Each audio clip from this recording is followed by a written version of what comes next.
Ons teksvers is weer Romeine 5 vers 1 en 2. Wat ons verlede week ook na gekyk het. Romeine 5 vers 1 en 2. Omdat ons dan uit die geloof geregverdig is, gered is, justified is, het ons vrede by God deur onze Here Jesus Christus, deur wie ons ook deur die geloof in Jesus Christus die toegang verkry het tot hierdie genade waarin ons staan. En ons jubel in die hoop op die heerlikheid van God. Ons het verlede keer by hierdie laaste deel stilgestaan. Maar ek wil vandag weer terug gaan daarna toe, want daar is nog so baie wat ongesê is. En selfs na vandag het ons nog net aan die oppervlak geraak. Maar soos ons verlede Sondag gesien het, bring vers 2 van Romeine 5 daardie bevrydende boodskap dat die gelowiges deur geloof in ons Here Jesus Christus toegang verkry het tot die genade troon van God. En op grond van daardie genade troon, die toegang tot die genade troon, het ons nou die voorreg om te jubel, om te roem oor die hoop op die heerlikheid of glorie van God. Dit wat ons erfdeel gaan wees in die ewigheid saam met God. Met ander woorde, hierdie vers vat ons tot in die troonkamer van die Here. Dit vat ons in God se teenwoordigheid en sê, verstaan mooi gelowiges, dit is waar julle is. Verstaan wie julle is, verstaan wat julle is, verstaan waar julle is. Verstaan wie julle God is. En verstaan mooi dat julle deel as gelowiges reeds nou op aarde ook is. En dan die aanmoediging, leef in daardie werklikheid. Lewe nou asof dit 'n werklikheid is, want dit is die werklikheid. Die feit dat dit in die toekoms gaan gebeur, in die ewigheid, maak dit nie minder nou die werklikheid nie. En dit is 'n waarheid wat vir ons beperkte verstand baie moeilik is om te begryp. Ons het verlede week dan baie spesifiek ook na die heerlikheid of glorie van God gekyk. En ons het maar net daaraan geraak, soos ek reeds gesê het. Wat is dit presies? En ek wil vandag kyk of ons nog 'n bietjie meer daaroor kan sê. Maar ook hierdie is maar net 'n druppel in die emmer. Wat is die glorie of die heerlikheid van God? Kyk na vers 2.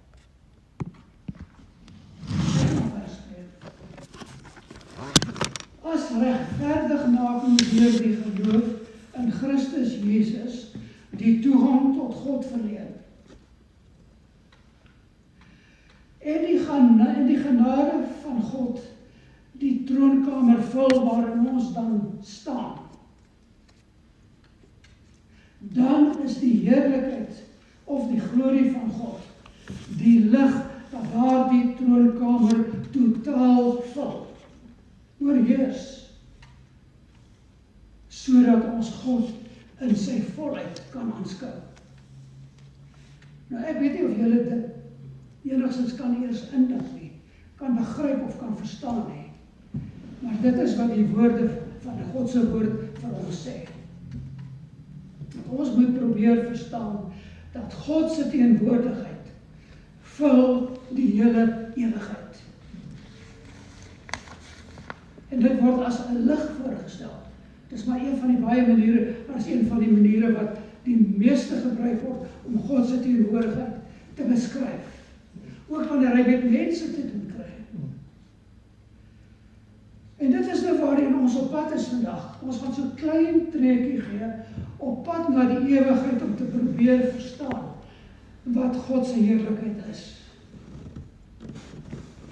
Ons wil 'n groter begrip van God se heerlikheid kry. En kom ons kyk hoe ons dit kan regkry. Nou dink 'n bietjie, geliefdes, alles wat in hierdie wêreld bestaan, alles is tydelik. Alles wat hier op ons aarde bestaan, is tydelik. En dan gaan 'n dag kom wat dit nie meer daar is nie. Kom ons maak dit prakties. Die plek waarin ons bly, al die besittings waarmee ons die huis gevul het, die motor waarmee ons ry. Ons kan verder gaan, die berge. Dink net aan die berge. Daardie majestueuse berge, die oseaan, die riviere, die natuur, die liggame wat ons bewoon. Dit is alles tydelik. Dit gaan ophou bestaan. Daar is niks wat gaan oorbly. Niks.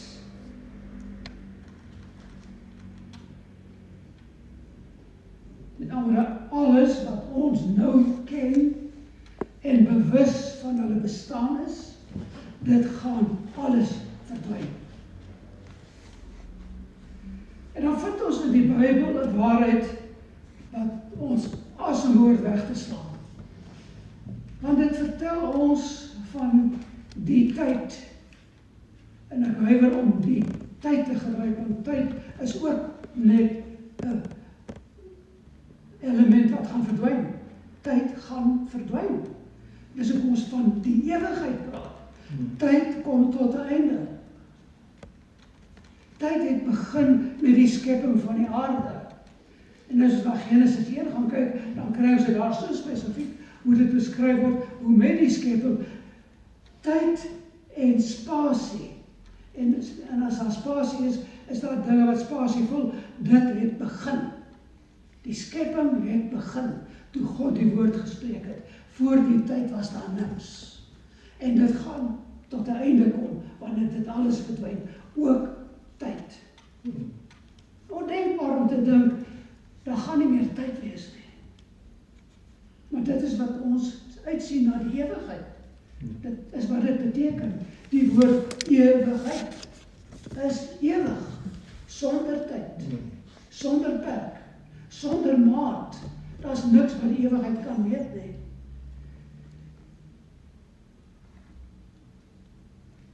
Maar ek het nou net verwys na die tyd voor die skepping. Want dit is wat die Bybel onder andere vir ons beskryf, waar toe die ewigheid ook reeds daar was en die ewigheid bestaan nou. Ons is nog net in der tyd geskep vir 'n tydelike, vir ons tydelike tyd hier op aarde. Maar God se ewigheid bestaan van ewigheid af. Maar as ons dan dink in terme van ons, dan was daar ook voor ons skepping, voor die skepping van die aarde en alles daarop, was daar ook die ewigheid waarin God reeds bestaan het. En nou nog bestaan en gaan bestaan. En dan vertel die Bybel vir ons niks, die Bybel vertel vir ons dat in daardie ewige stilte, voordat die aarde geskep was daar net God. Net God was daar. Dis al wat bestaan het, voordat God geskep het. Met ander woorde, in daardie oerwerklikheid, as ons dit so kan doen, en by gebrek aan 'n beter woord, beskryf ek maar as 'n oerwerklikheid. In daardie oerwerklikheid voor die skepping van tyd en die aarde en die materie en alles wat daarmee sal gaan, lank voor tyd bestaan het, was die Vader, die Seun en die Heilige Gees reeds daar. Die drie-eenheid was reeds daar. En hulle was saam verbind, saam gebind in 'n ewige, onwrikbare eenheid van volmaakte gemeenskap. En dit is wat ons alreeds in Genesis 1 vers 1 aantref. Kyk in julle Bybels na Genesis 1. Genesis 1 vers 1.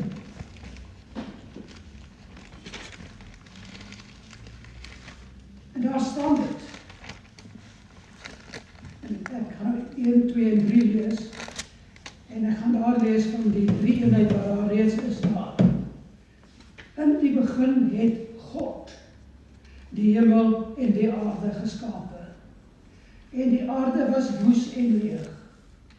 en duisternis was op die wêreldvloed. En die Gees van God het gesweef op die waters. En God het gesê, laat daar lig wees, en daar was lig. Ons het daar God, en ons het die Heilige Gees. En Christus is ook daar, Jesus is ook daar. Kyk na Johannes 1 vers 1. Johannes 1 vers 1. In die begin was die woord. En die woord was by God. Begin nou Genesis 1 het we daarvan verstaan. En die woord was God. Hy was in die begin by God. En alle dinge het deur hom ontstaan. En sonder hom het nie een ding ontstaan wat ontstaan het nie. Hoekom het ek gesê, die drie eenheid is reeds daar, want God gesê het, waar daar lig is, en daar 'n skepingskrag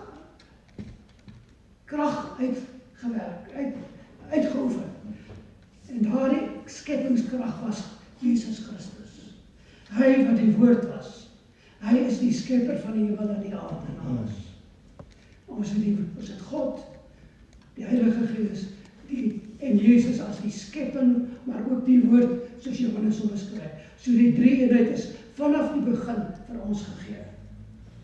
Maar 1 Kolossense 1 vers 15 en 17 geef ons nog verdere beskrywing. Kolossense 1 vers 15. Hy is die beeld, dis nou Jesus, die beeld van die onsienlike God. Nou, wil jy die onsienlike God sien? Kyk na Jesus, hy is die beeld van hom. Die eerstgeborene van die hele skepping. Want in hom is alle dinge geskape, wat in die hemele en op die aarde is. Wie is in hom, wat is in hom geskep? Die hele aarde, alles. In hom is dit geskape. Trone sowel as heerskappye en oorhede en magte. Alle dinge is deur hom en tot hom geskape. En hy is voor, Engels woord before, alle dinge, en in hom hou alle dinge stand. Genesis 1 vers 1, kyk nou weer. In die begin het God die hemel en die aarde geskape. Hoe het hy dit gedoen? Deur die woord. En wie is die woord? Jesus Christus. Die derde vers, en God het gesê, laat daar lig wees, en daar was lig. Met ander woorde, die woord het die krag uitgeoefen om die skepingswerk te doen. Jesus het dit gedoen, en die Gees van God het op die waters gesweef. So, hier in Genesis 1 word die tyd, of eerder die bedeling beskryf, voordat daar tyd was. Voordat daar tyd was. Ons het God in vers 1, die Gees in vers 2, en deur implikasie, en deur spesifieke staving in die rest van die woord, Christus Jesus, as die skepende krag van God. En dan, in onmeetbare heerlikheid, tussen die drie persone van die Godheid, word die hemel en die aarde geskape. Hoekom praat ek hier van die onmeetbare heerlikheid, wat bestaan het nog voor die skepping? Want dit is waarna Jesus in Johannes 17 vers 5 verwys. Johannes 17 vers 5. En nou, Vader, verheerlik my by Uself, met die heerlikheid, wat ek by U gehad het, voordat die wêreld was. Onmeetbare heerlikheid. Die ewige gemeenskap tussen Vader, Seun en Heilige Gees. En hier het ons die mees direkte beskrywing daarvan uit die mond van Jesus Christus self. So dit bevestig vir ons dat die heerlikheid van God nie iets is wat by die beskepping begin het nie, maar die ewige atmosfeer van die Godheid nog voor die skepping van die skepping, die hemel en die aarde. Maar kom ons kyk ook na Johannes 17 vers 24.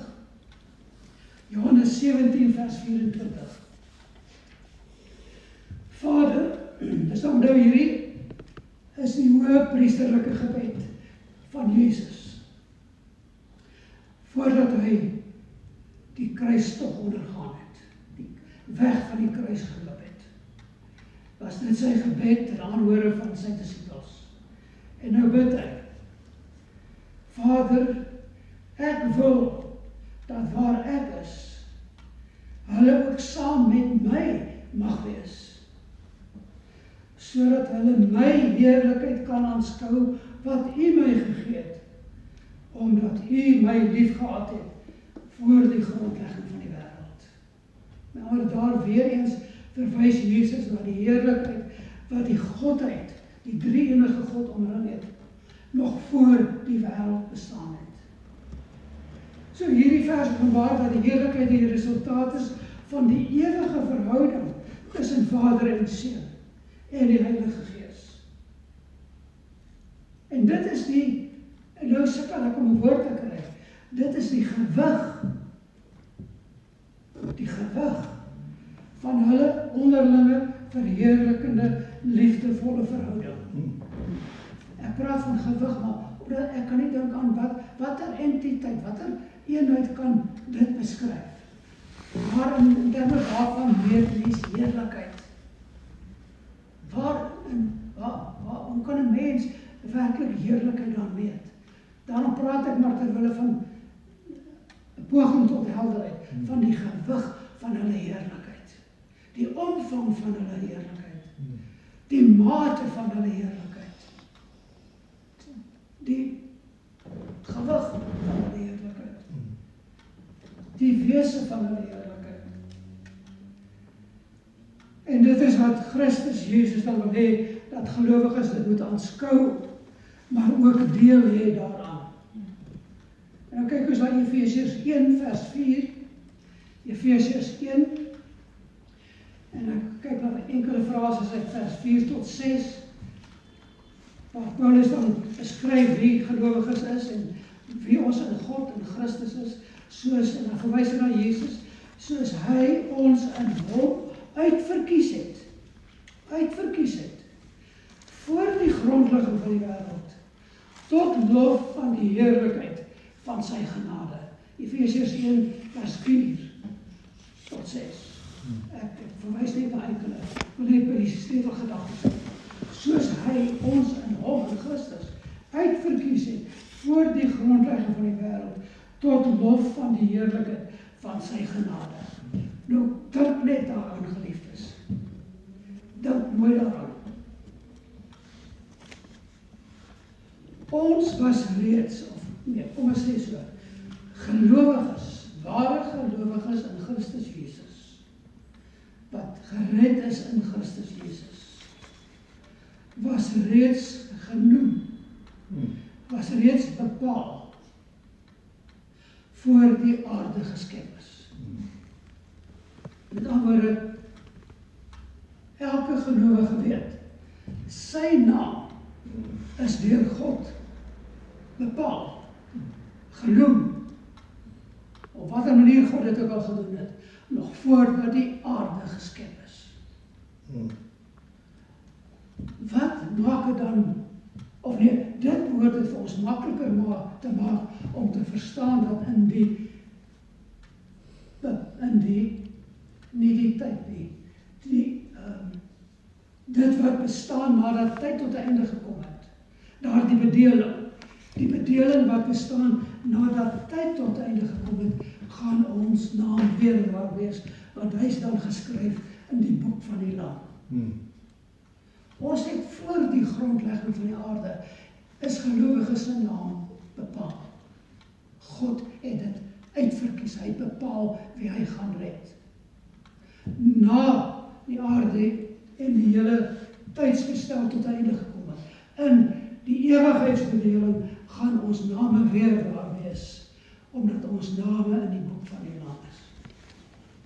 Gee dit vir ons dalk 'n bietjie 'n groter werklikheid van waar ons gaan wees wanneer tyd tot 'n einde kom, of wanneer ons sterwe, wat ook al eerste is. Dit is 'n werklikheid. Die redding van gelowiges is 'n werklikheid. En dis hoekom Romeine 5 vers 2 so baie spesifiek daarop sê, en lees dit dan weer. En ons roem in die hoop op die heerlikheid van God, want ons mag dit doen, omdat ons in Christus gered is. En ons staan nou in hierdie genadebedeling van hierdie tyd.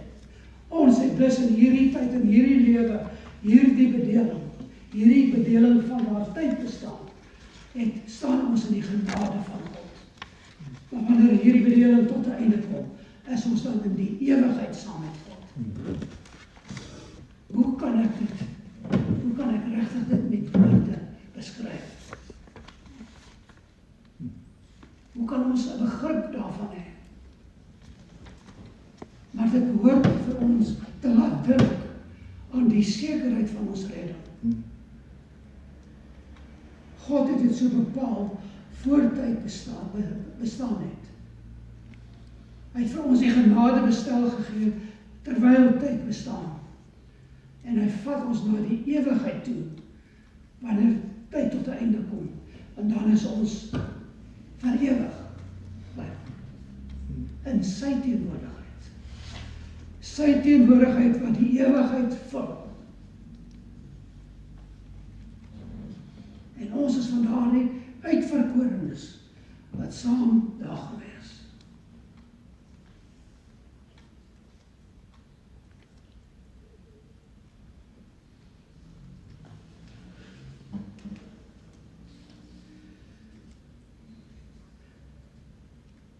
En nou moet ons een ding ook verstaan.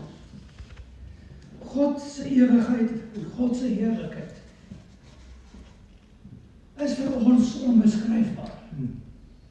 Ons het nie woorde om dit te beskryf nie. Maar dan moet ons onmiddellik besef, en dis waar so baie mense nie hulle plek in die skepping van God verstaan nie. Ons moet verstaan, God het nie die aarde en die mens in die hele skepping geskep, omdat hy hulle nodig gehad het om sy heerlikheid aan te val, of om selfs dit te beskryf nie. Want hy is reeds ten volle heerlik, ten volle, volkome heerlik, glorieus, majesteus, al die woorde wat jy aan kan dink. Hy het reeds die volheid van sy heerlikheid, het reeds bestaan. Maar hy het die aarde en alles daarop geskep, sodat die heerlikheid uit sy volheid en uit sy wese kon oorloop na skepsels, dat dit kan aanskou en daarin deel. Met ander woorde, hy het dit geskep, sodat daar mense kan wees, wat na sy beeld geskep is, wat in 'n mate toegelaat word om deur beskryf en na die heerlikheid te kyk, en dit reeds op aarde te kan ondervind. Net 'n skryfie. Die volheid sal ons nog sien. En wat hier 'n sleutelgedagte ook is dat ons na die beeld van God geskep is. Die beeld van God. Kom ons kyk na Genesis 1 vers 26. Genesis 1, 26 en 27. En God het gesê, Genesis 1, 26, en God het gesê, laat ons mense maak na ons beeld, na ons gelykenis, en laat hulle heers oor die vis van die see, en die voëls van die hemel, en die vee, en oor die hele aarde, en oor al die diere wat op die aarde kruip. En God het die mens geskape na sy beeld. Na sy beeld. Na die beeld van God het hy hom geskape. Hy herhaal dus vir hy, onthou dit.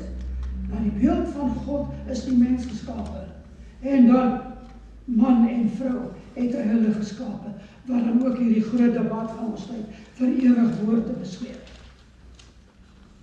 Maar kom ons blaai nou net aan die volgende hoofstuk. Genesis 2 vers 7. Genesis 2 vers 7.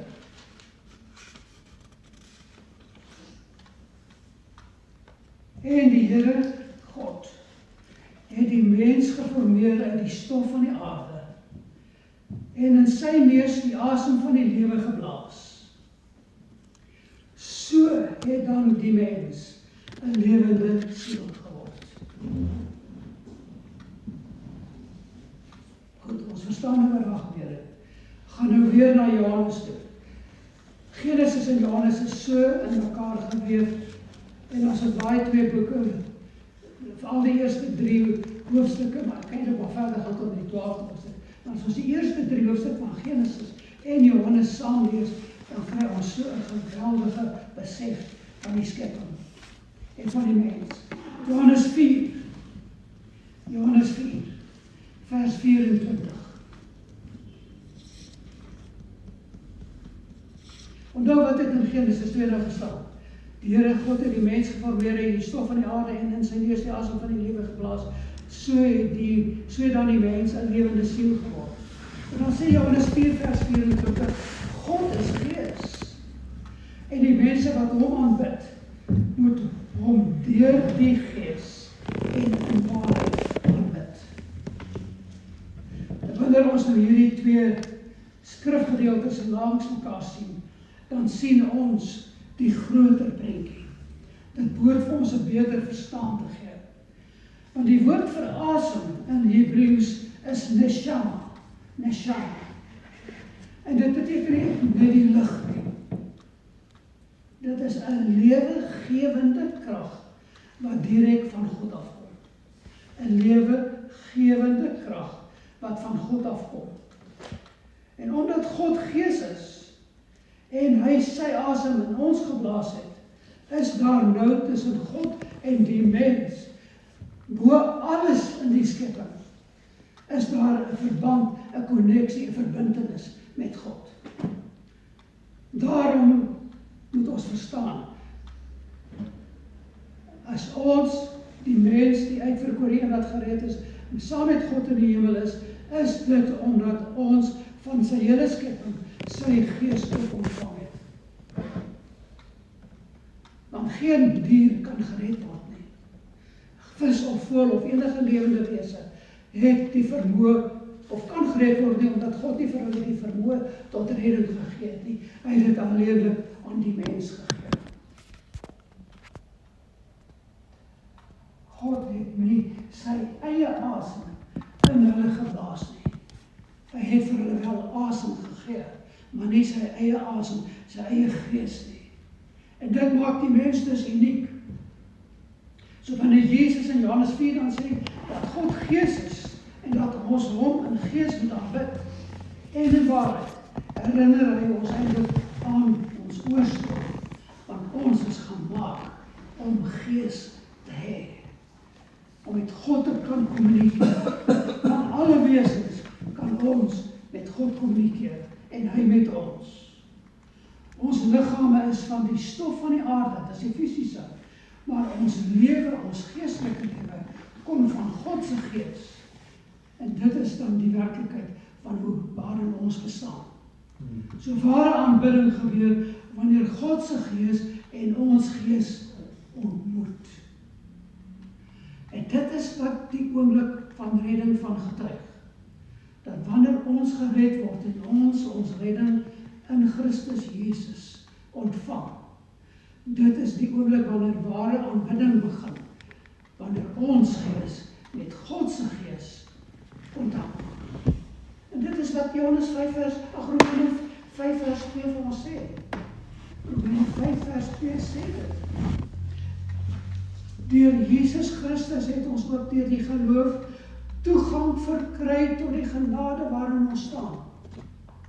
Die genade om tot God se troon te kan gaan, om in God se teenwoordigheid te kan kom, om ons gees met sy gees te laat kontak maak, een te word, en ons roem in die hoop op die heerlikheid van God. En julle onthou, daardie hoop is nie maar net 'n vaagwens nie, dit is 'n werklikheid wat ons verlede keer na verwys het, 'n absolute werklikheid. Maar dit is die verwagting, is eintlik 'n beter woord. Goed. Maar kom ons kyk ook wat die Bybel dan vir ons ook nog verder oor God sê. En een van die psalms is dan ook weer Psalm 90. Psalm 90. Psalm 90. vers 1, 'n wonderlike psalm. Onthou, dit is 'n gebed van Moses. Hy wat die volk vir 40 jaar deur die woestyn gelei het, Psalm 90 vers 1. 'n gebed van Moses, die man van God. Here, U was vir ons 'n toevlug van geslag tot geslag. Voordat die berge gebore was en U die aarde en die wêreld voortgebring het, ja, van ewigheid tot ewigheid is U God. Naamlik voor die skepping van die aarde, na die skepping van die aarde en terwyl die aarde bestaan. Van ewigheid tot ewigheid is U God. En dan kom hy na die mens toe. U laat die mens terugkeer tot stof. Hy het stof as hy geskep. En sê, keer terug, o mensekinders. Want 1000 jaar is in U oë soos die dag van gister, as dit verbyskiet. En soos 'n nagwaak. So hier help Moses ons om God se tydlose aard te verstaan, van ewigheid tot ewigheid, wat eintlik in die Hebreëse letterlik beteken, van die verste verlede tot in die verste toekoms. Sover as wat ons gedagtes dink ons kan gaan, en nog verder. Van die verste verlede tot die verste toekoms. Is God daar, en dit sê vir ons dan, dat God buite tyd bestaan. Hy is nie aan tyd verbonden. Ek herhaal weer daardie demonstrasie of daardie voorbeeld wat ek gereeld noem. God is bo tyd verhewe. Gister, vandag en môre sien hy met een slag. Daarom is Romeine 8 moontlik wat vir ons sê, God laat alles ten goeie meewerk. Want hy kan ons hede, ons verlede, ons toekoms by mekaar uitbring. En hy bepaal hoe wat gebeur het in tyd volgens sy wil geskied. God is bo tyd verhewe. Maar daarteenoor staan die mens in kontras met God, soos gras wat in die oggend uitspruit en die aand sny, mens dit af en dit verdor. En dit gaan tot niet. Maar daarteenoor verander God nooit nie. Moses en die volk wat 40 jaar in die woestyn getrek het, was hierdie woorde vir hulle 'n herinnering dat God vir hulle 'n skuilplek is. Maar wag nou 'n bietjie, hulle staan nou in die woestyn. Hoe werk dit? Hulle trek daagliks van plek tot plek. En watter opsig is God vir hulle 'n skuilplek?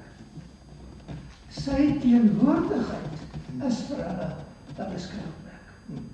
Dat waar hy ook al is hulle in hulle skuilplek, by hulle skuilplek. En dan het God dit nog verder aangevul met hoe hy na hulle omgesien het. Hoe hy vir hulle kos verskaf het, water verskaf het, veilig gehou het. Sy teenwoordigheid was voortdurend daar in die wolkkolom en die vuurkolom. God was hulle skuilplek. Vir daardie 40 jaar het hulle hom daagliks aanskou. En dan staan 'n mens verwonderd.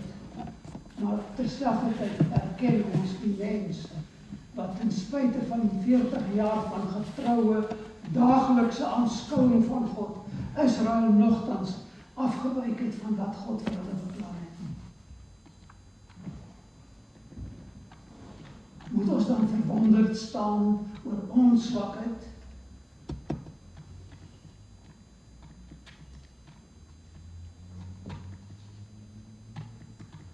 God was reeds volmaak in sy glorie, sy eie heerlikheid, lank voordat daar enige skepsel was om dit te aanskou. En God is nie aangewys, hy is nie afhanklik van ons erkenning van hom nie. Hy het vir ons die voorreg gegee, die guns gedoen, as ek dit so wil stel, om iets te wete te kom van hom en sy heerlikheid, soos wat hy homself in sy woord geopenbaar het.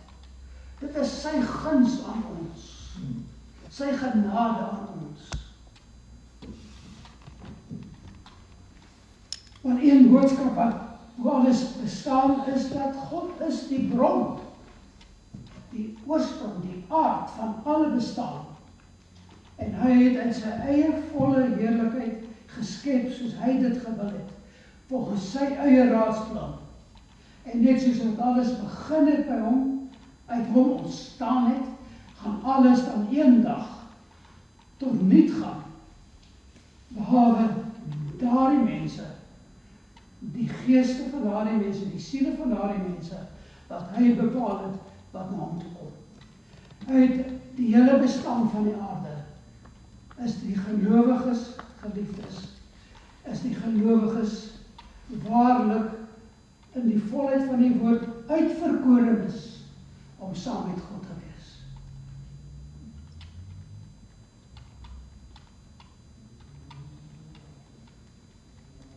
Al wat gaan oorbly van hierdie skepping is miskien 'n misdolk, ek weet nie.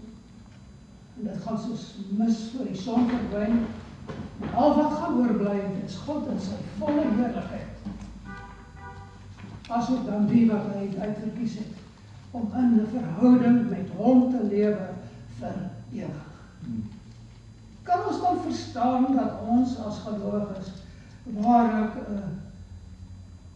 'n heerlikheid beskore is waarna Romeine 5 vers 2 verwys, wat totaal uniek, besonder in hierdie hele heelal is.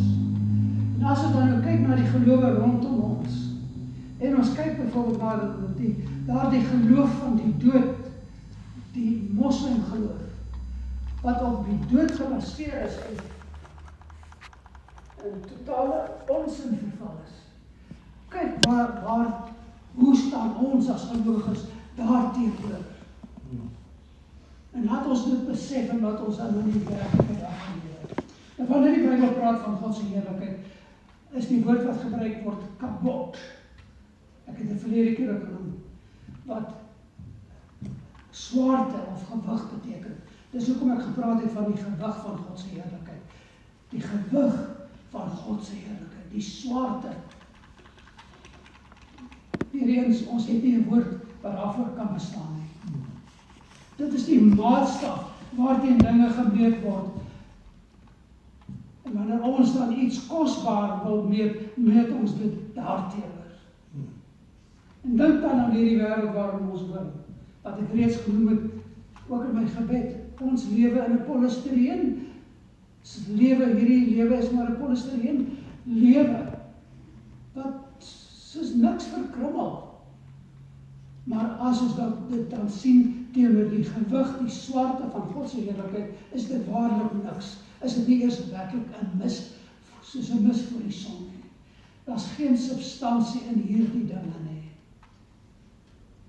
En ons moet dit verstaan.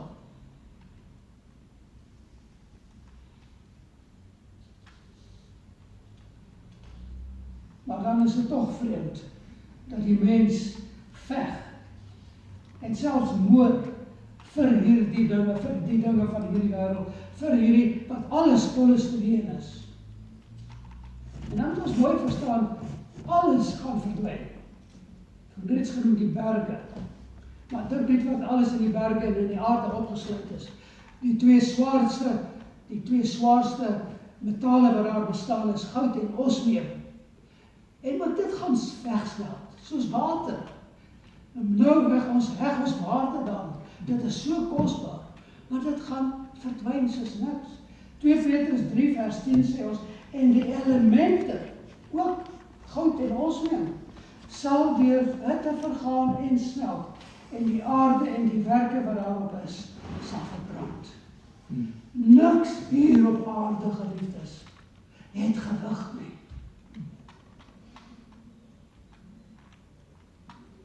Niks. En daarom moet ons besef dat die enigste saak wat werklik gewig en waarde in die hele heelal is God in die volheid van sy glorie. Want dit is al wat gaan bestaan. Bestaan reeds, wanneer die aarde bestaan, vergaan sal dit nog steeds bestaan. En dit is dan die werklikheid van die ganse heelal. Engels sal sê, this is the bottom line. Hierdie dinge gaan verby. En al wat gaan bestaan is God in sy heerlikheid. En as ons dan volgens Romeine 5 vers 2 roem in die hoop op die heerlikheid, sê ons eintlik, en ek vertrou dat dit is wat ons sê. Ek wil my lewe bou op dit wat nie kan vergaan nie. Ek wil my lewe bou op dit wat nie kan vergaan nie. Die enigste ding wat nie gaan verdwyn nie. En wat is dit? Hierdie sekerheid, hierdie roem, in die verwagting van die heerlikheid van God. Alles, ons lewe behoort daarin vasgeanker te wees. En dit is vasgeanker. Dis in die verlede vasgeanker deur Christus se voltooiing van sy werk in die kruisiging, opstaan en die hemelvaart. Daarin is dit vasgeanker. En dit is vasgeanker ook in die Here, deur die genade waarin ons nou lewe. Ons lewe nou in die genade tyd, geliefdes, moenie enige twyfel daaroor hê nie. Dis genade tyd waarin ons lewe. En dit is ook vasgeanker in die toekoms, deur die belofte van glorie wat voorlê. Die verlede, die hede, die toekoms, is alles vasgeanker vir die gelowige in God self. As God ons met onsself versoen het, toe ons nog vyande was, soos die woord sê, hoeveel te meer sal hy ons dan nie veilig bewaar tot by die finale aanskouing van sy heerlikheid nie. En daarom kan ons dan roem, soos Romeine 5 vers 2 sê, of kom ons gebruik hier die woord jubel. Daarom kan ons jubel, 'n uitbundige, selfversekerde jubel, wat weier om stil te bly van hierdie genade waarin ons nou staan. En dit is die boodskap wat ons het om uit te lewe. Ons kan jubel in die werklikheid wat vir ons wag. Maar wat van die res van die mensdom, wat aan die polistireen van hierdie tyd vasklou? Die wêreld roem in daardie polistireen, daardie dinge wat lig is. Hulle eie prestasies, hulle eie besittings, hulle rykdom. Dis waarin hulle roem. En hulle sien hulle waarde daarin. Maar ons waarde is nie daarin nie. Die gelowige se waarde is nie daarin nie. Die gelowige se waarde is daarin dat hy uitverkies is om te roem, te jubel in die absolute sekere verwagting wat hy deel in die ewigheid en in die glorie van God. Dit is wat ons kan doen. Niks anders nie. Maar al die ander goed gaan verdwyn. Ons het die gelowiges roem met gewig, omdat dit in die heerlikheid van God geanker is. Ons roem nie in wie ons is nie, maar in wie hy is. Ons roem nie in wat ons gedoen het nie, maar wat ons redder Jesus Christus vir ons gedoen het. Naamlik, Romeine 5, toegang tot God. Ons is in die troonsaal van die koning. En dit behoort ons fokus te skuif van ook ons eie tekortkominge. En het ons nie baie daarvan nie. En glo my, soos wat ons aangaan, besef ons net meer en meer daarvan. Vra maar vir die manne wat daar is. Ja. Ons besef net ons eie tekortkominge, soveel meer. Maar ons fokus moet nie daarop is nie. Laat ons dan fokus eerder op dit wat vir ons wag, die volmaakte. Dit beteken nie ons moet onverskillig staan oor ons tekortkominge nie. Maar ons het die krag wat ons gebied word om daardie tekortkominge te oorkom. En daarom het ons, wat een van die kommentators wat baie geliefd in ons geleerder is, noem 'n heilige selfvertroue. 'n heilige selfvertroue wat ons as gelowiges moet hê. En waarin is daardie heilige selfvertroue? In die feit dat God sy beloftes sal nakom. En die grootste belofte van almal, dat ons gaan deel in sy heerlikheid in die ewigheid.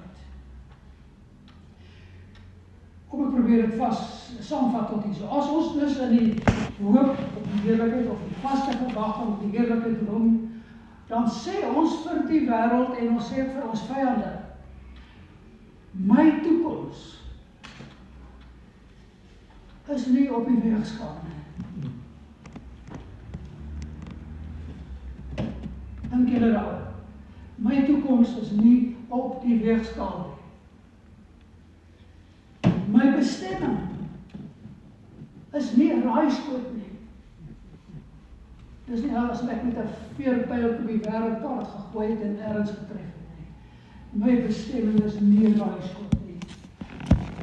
En daarom kan ek vandag jubel, roem. Reeds vandag van die koning het klaar gespreek oor my toekoms, oor waar ek gaan wees. Ons toekoms is vas en seker in sy hande. En daarom hoort dit aan die manier te verander waarop ons na die wêreld kyk, na die lewe kyk. En een van die kommentators het die volgende gesê: in die binnekamer van God se genade leer ons om die lied van die ewigheid te sing. Wat net daaraan. Leer ons om die lied van die ewigheid te sing. 'n lied van oorwinning wat selfs deur die trane van die hede, van die nou en die omstandighede van die nou skyn. En dit is wat Martin Luther noem die Lumen Gloriae, die glorieuse lig van God se bestaan, wat reeds in ons harte deurbreek. Die lig van die môrester, volgens Bybelse terminologie, wat aankondig dat die volle dag van heerlikheid op pad is. Vir ons as gelowiges is God se heerlikheid, die volle dag daarvan is op pad. Ons lewe maar nou net in die oggendstond. Die bietjie hier op aarde is nou net die oggendstond van genade. Die heerlikheid wag vir ons. Dit is daardie heilige selfvertroue wat alle menslike swaarmoedigheid en twyfel verdryf. Want ons roem nie in ons eie waarde of waardigheid nie, maar in sy ewige, volmaakte werk en ewige heerlikheid. En dan moet ons weet, en ons moet met ons oop lewe, God het nie sy heerlikheid weggesteek nie. En hy sê vir ons dit in sy woord. Een van die mense, kommentators het gesê, hy het dit voorblad nuus gemaak. God het sy heerlikheid voorblad nuus gemaak. En wat bedoel hy daarmee? Kom ons kyk na die natuur. Kyk na die wonder van die natuur. Die wonder van elke skepping. Wat daar bestaan het, nou bestaan en nog gaan bestaan. In die kleinste element wat daar is, waar daar lewe is. In die kleinste blom tot die grootste protea wat groter is. In die kleinste voeltjie tot die grootste volstruis. Of is daar nog groter? Van die kleinste insek tot die grootste olifant. Is God daar, dit gee getuienis. Nou, ek het sover nog net gepraat van die dinge wat lewe het. Dink net daaraan. Ons kan nou 'n muggie vang. En ons kan sy lewe vernietig. Maar daar is niks wat ons kan doen om daardie lewe terug te gee. Dink net aan die wonder van die lewe.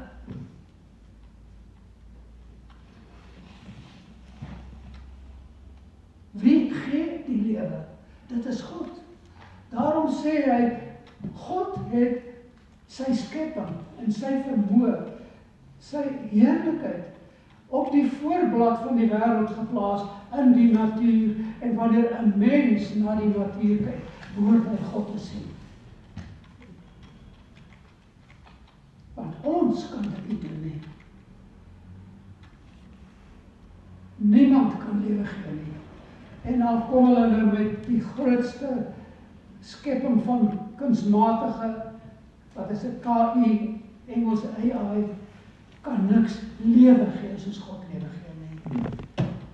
Want ons kan maar daai dooie miskien, of dalk die vlieg wat ons so maklik en so lekker wil doodslaan, maar na AI te vat, maar hy sal nie lewe gee nie. Hy kan nie. Dis die glorie van God, die lewe. En vir ons, sy uitverkorenes, is daar die ewige lewe. Die ewige lewe. En dan word ons liggame dan nou hier tot niks. As, of wat dit ook al is. Met ons gees, dit wat ons van God ontvang het, toe hy dit in ons lewens ingeblaas het, waar die gees, dit bestaan vir ewig. Ons sê die wete, hierdie kennis, ons kognitiewe denke en wete van God se werklikheid bestaan vir ewig, en dit gaan ons in sy volheid sien, uitgewerk in die ewigheid van God se glorie. Julle verstaan my onvermoë om regtig te beskryf. Maar miskien kan ek julle net 'n bietjie laat dink. Wat is dit waarin ons reeds nou 'n aandeel het? Wat is nou reeds die werklikheid van ons lewe? Sal ons dan met swaarmoedigheid kyk na wat rondom ons aangaan? God het sy glorie op die voorblad van die natuur geplaas om te sê, kyk mooi waartoe is ek in staat. En dis maar net dit. Dis maar 'n klein deeltjie daarvan. Ja, maar al hierdie dinge is wegwysers na God. Maar nou is die mens is geneig om dit op 'n vreemde manier te benader. As ons ergens heen gaan, ons sit 'n bestemming, nou ry ons net totdat soos die padwysers aan gaan lees ons hoe ver ons is en sovoorts, nou kom ons by ons bestemming, daar staan daar 'n bordjie langs die pad, kom ons sê maar, die weg na Bloubergstraat. Enige straat maar, ons praat maar van Bloubergstraat. Daar's die bordjie langs die pad, Bloubergstraat. En nou vat ons piknikmandjies en ons komberse en ons alles waarmee ons onsself tooi en smeer en al daardie dinge, en net daar by daardie bordjie gaan kamp ons uit. Nie by die bestemming nie, hier by die wegwyser. Dis wat die mens doen, dis wat ons doen.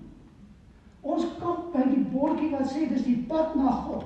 En ons aanbid daardie bordjie in plaas om na die eindbestemming te gaan, waar ons God werklik in sy volheid aanbid. Wat sê ek? Ons aanbid die Skepper, wat die wegwysers is na God. Ons aanbid die skepping en die dinge van die skepping, in plaas daarvan om te verstaan, dit is maar net wegwysers na God en sy heerlikheid. Daardie bordjie is nie die strand nie, is nie die son en die see en die heerlikheid van daardie omgewing nie, maar net bloot padtekens, wat met 'n baie groot pyl wys na die heerlikheid van die Skepper, wat vir ons wag, maar wat vir ons as gelowiges reeds in 'n klein mate die werklikheid is. Maar dit is groter as enige werklikheid van hierdie bestaan, baie meer. So om te verstaan wat hierdie heerlikheid werklik beteken in die toekoms, is daar nog 'n ander idee wat ons nog moet verstaan in die heerlikheid van God. Dink aan die oomblik toe die tabernakel daar in die woestyn voltooi is. Nadat hy voltooi is, en ek gaan maar 'n bietjie vinnig deur die en die volk in hulle tente gestaan soos wat hulle opgedra is en gekyk hoe die wolkkolom, God se Shekinah glorie heerlikheid neerdal op die tent van die tabernakel. Hulle het in hulle tente gestaan en al hulle tente het na die tabernakel gekyk en hulle moes kyk hoe God se glorie neerdal. Ek kan my nie indink aan die wonder van daardie oomblik. Maar hulle het dit beleef. En ek kan nie dink aan die heilige vrees wat oor hulle moes gekom het. Daardie verwonderde ontzag oor wat hulle aanskou. En daardie oomblik moes die glorie van God hulle laat besef het dat hulle nie met 'n God van hierdie aarde te doen het nie. En verskoon my dat ek dit sê, dis nie 'n liggewig God waarmee hulle te doen het nie.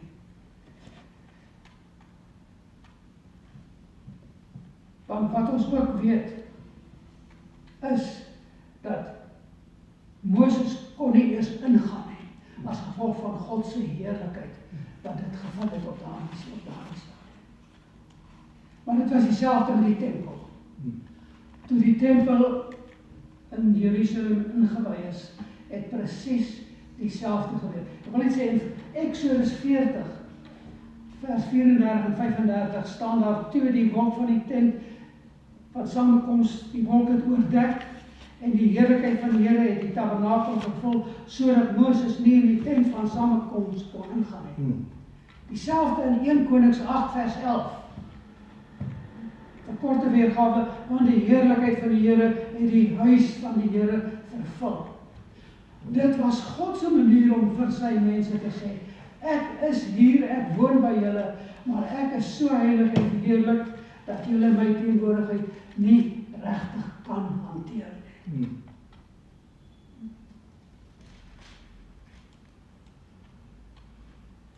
So die effek moes wees, heilige vrees, verwonderde ontzag.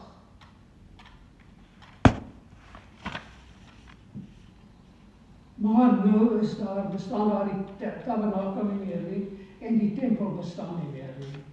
En daardie heerlikheid wat vroeër in die tent in die kliptempel gewoon het, woon nou in ons in 'n beperkte mate deur die Heilige Gees. Ons is nou die woning van die Heilige Gees. 2 Korintiërs 1 vers 20 tot 22. Want hoeveel beloftes van God daar ook mag wees, in hom is julle ja en in hom amen. Tot heerlikheid van God deur ons, maar hy wat ons saam met julle bevestig in Christus en ons gesalf het is God, wat ons ook verseël het met die onderpand in ons harte gegee het. En die Gees as onderpand in ons harte gegee het. Het is verseël met die Gees en dit as 'n onderpand gegee. Die woord is arabo, onderpand. Wat beteken in ons taal sal dit wees 'n verloofde. 'n verloofde. God het dit gegee as 'n belofte van sy trou. Met ander woorde, dis die versekering wat ons het dat die Gees in ons woon, dat ons die ewigheid met hom gaan wees. Ook Efesiërs 1 vers 12 tot 14. Maar aan die einde van vers 13, ons is verseël met die Heilige Gees van die belofte. Die Heilige Gees van die belofte. Wat die onderpand weer daar die arrebond is van ons erfdeel, om sy eiendom te verlos tot lof van sy heerlikheid. Die Heilige Gees is vir ons die versekering dat ons met hom gaan wees. En sy stempel op ons gesit in sy Gees, om te wys ons behoort aan hom. En hy sy Gees in ons harte gegee as 'n waarborg van die belofte wat vervul gaan word. En daar die eerste deel, die onderpand, die arrebond, is alles, is die seël van wat hy nog vir ons gaan gee. Paulus beskryf in 1 Korintiërs 13 vers 12, nou sien ons nog net 'n dowwe beeld soos in 'n spieël, maar eendag sal ons alles duidelik sien van aangesig tot aangesig. Ons sal God in sy volle heerlikheid kan sien. En daarom beskryf Openbaring 21 vers 23 dit so, En die stad het die son of die maan nie nodig in hom te skyn nie. Maar hy het geen beligting nodig nie. Geen beligting, element van beligting nodig nie. Want die heerlikheid van God het dit verlig. En die lamp van die lig is die lam. Is die lam, Jesus Christus. Net soos wat God die woord gespreek het om te skep. En Jesus was die skepper. So is die lig, die element wat lig gee, Jesus, die lamp, want hy is die lamp van God se lig. En so sal elke gelowige in die lig van God se heerlikheid en glorie vir ewig lewe. En nou gaan ek terug na die versekering wat ons byvoorbeeld in die woord kry, en ek gaan oor 'n hele paar gedagtes heen spring, maar kom ons gaan na Romeine 8 vers 29 en 30. Daardie onbreekbare ketting van die sekerheid van die gelowiges se sekerheid van redding. Onbreekbare ketting. Kyk mooi waar begin die ketting, waar eindig hy. Leksie weer, geliefdes, verstaan. Hierdie sê vir ons, hier is die onbreekbare ketting van ons redding. Romeine 8, 29 van hy, want die wat hy van tevore geken het, die het hy ook van tevore verordineer. Uitgekies, weer eens, uitverkiesing. Voor die grondlegging van die aarde. Dis wat hy van tevore na verwys. Om gelykvormig te wees aan die beeld van sy seun. En die wat hy geregverdig het, aan die einde, kom ek spring aan die einde, het hy ook verheerlik. En dit word in die verlede tyd daar gestel. Nie gaan hy verheerlik nie, het hy verheerlik, want as God die verlede tyd spreek, is dit waar. Het hy verheerlik. Het hy verheerlik. En die raadsplan van God is ons verheerliking, nie 'n miskien nie, of 'n valhoop nie. Dis 'n voldonge feit, is afgehandel. Geen skakel in hierdie ketting wat kan breek nie. Dis die finale blauwdruk vir elke gelowige. En dit is die werklikheid van ons redding in Christus. Gelowiges gaan leef in die lig van God se heerlikheid en die lamp van God, Christus Jesus, wat die lamp is van hierdie verheerliking wat ons werklikheid gaan word. Soos Openbaring 21 dit dan stel. Ek kan afsluit, geliefdes, daar is nog so baie wat ons hieroor kan sê, oor dit wat ons werklik, as ek dit sê, dan bedoel ek werklik, ons weet, solank as wat ons lewe, is daar iets wat ons identifiseer. Wat is dit? Ons hartklop. Ons hartklop. As daar nie meer hartklop is nie, is daar nie meer lewe nie. Nee, dit is reg, nee. Dis waar. Ja. Wat is die hartklop van die gelowige se lewe? Wat is die hartklop van die gelowige se lewe? Hierdie sekerheid wat God oor en oor in sy woord sê. Wat ons so dikwels maar net verbylees en oorlees sonder om die werklikheid daarvan te verstaan of te besef. En ek vra om verskoning en ek vra om vergifnis by elkeen van julle as dit is dat ek het nagelaat het om dit genoeg te beklemtoon. En dan is vandag 'n poging om dit reg te stel. Maar om te verstaan, geliefdes, ons sekerheid van redding is die hartklop van ons bestaan as gelowiges, van ons geloof.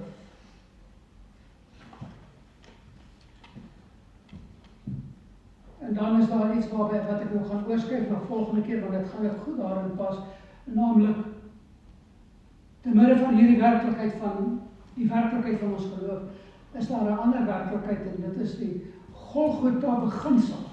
Ek wys net vinnig daarna. Die Golgotha beginsel. Wat is dit? Daar is geen opstanding tot die ewige lewe, sonder 'n graf nie. Dit was in Jesus se geval waar, dit is waar in elkeen van ons lewens. Dit gaan waar wees aan die einde van ons lewens, waar ons liggame dan ter grafte neerdal of wat ook al gebeur. Dit maak nie saak of ons begrawe of verras word. Ons liggame verdwyn. Maar intussen, in hierdie lewe, en kan dit wat aan aanleiding gee, juist wat tot ons sterwe, moet ons verstaan, ons gaan ons Golgotha ook hier hê. Ons swaar kry, ons aandeel in die swaar kry, wat ons dan het, nie omdat ons dit moet aanvang nie, maar om vir ons die werklikheid van ons geloof en die uitwerking daarvan 'n werklikheid te maak, dat ons dit dan verstaan en geniet en waardeer, is dan ons lewe hier, dat ons geen verheerliking gaan kry, sonder ook 'n kruisiging nie. En ons moet gereed wees om ook dan hier op aarde gekruisig te word. As dit letterlik is, prys die Here, maar op ander maniere. Ons word gekruisig op ander maniere. En ons moet dit verstaan. En dan moet ons die Here loof vir daardie kruisigingsgeleenthede wat baie van ons baie meer kry as ander. Partykeer baie groter as ander. Maar die feit dat ons gekruisig word om aan onsself te sterwe, sodat ons in die heerlikheid van God opgaan, dit is 'n Bybelse beginsel. En daarby sal ons volgende keer aangaan. Paulus kom in Romeine 8 kom hy weer daarby, wanneer hy sê, as ons dan inderdaad saam met hom ly, wat beteken vir die geloof ly, sodat ons ook saam met hom verheerlik kan word. Maar net in die volgende vers sê hy dan, onthou Romeine 8 vers 18, dat dit wat ons nou hier ondervind, is niks. Selfs die kruisiging is niks teenoor die glorie wat vir ons wag.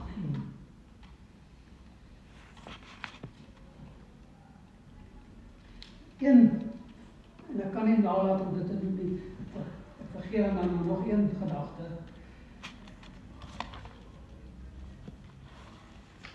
Dink aan Jesus na sy opstanding. Ons weet, hy het 'n verheerlikte liggaam gehad. 'n verheerlikte liggaam.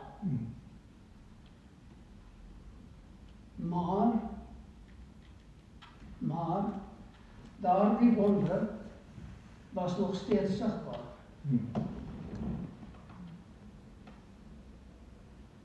Hoe weet ons dit?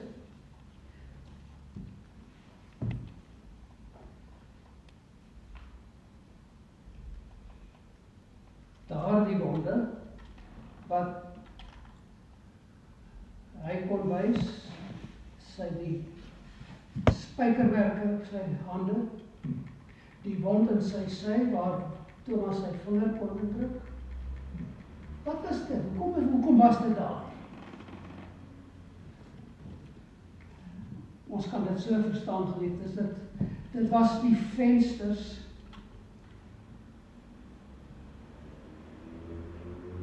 van sy letsels, waardeur Thomas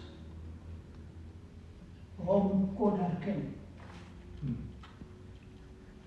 Want wat het Thomas gedoen toe hy sy vinger in Jesus se wond ingesteek het en gesê, my Here, my God. Die volmaakte liggaam met die wonde, maar ons het nodig om dit te sien en te verstaan en te weet, dit wys vir ons God en die werklikheid van hom, bo enigiets anders hier op aarde. Die vensters na glorie, as ons dit so wil beskryf. En dit was deur die stikkendheid, die gebrokenheid van sy liggaam, dat die lig van wie hy werklik is, die wêreld belig het. Nou hier is die groot prentjie die besluit ek af. Hier is die groot prentjie vir ons. Ons moet nie probeer om vir die wêreld te wys hoe reg en perfek ons is nie.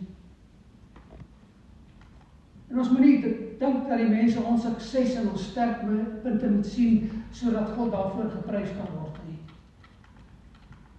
Ons moet verstaan, God werk presies andersom. Hy werk ook deur ons wonder en ons letsels, sodat ons sy grootheid kan tentoonstel. So nie in ons grootheid en ons roem en wat ons bereik nie, niks daarvan nie. Maar in die mate wat ons bereid is om ons letsels ook vir die wêreld te wys, kan sy glorie ook daardeur skyn na die wêreld. Is ons bereid om so te lewe, maar ons wonde en ons letsels te wys, om nie altyd hierdie perfekte beeld te wil voorhou dat ons koop met hierdie lewe nie, meneer.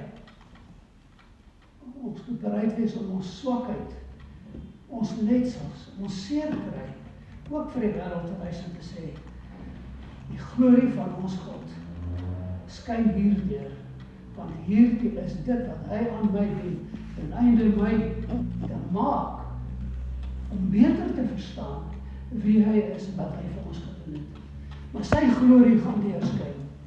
En in die volheid van die werklikheid eendag, gaan dit ten volle deurskyn, waar ons dan in volmaakte liggame gaan wees. Ons moet roem in die feit dat die Here ons donkerste, ons diepste letsels kan verander in die vensters van sy genade.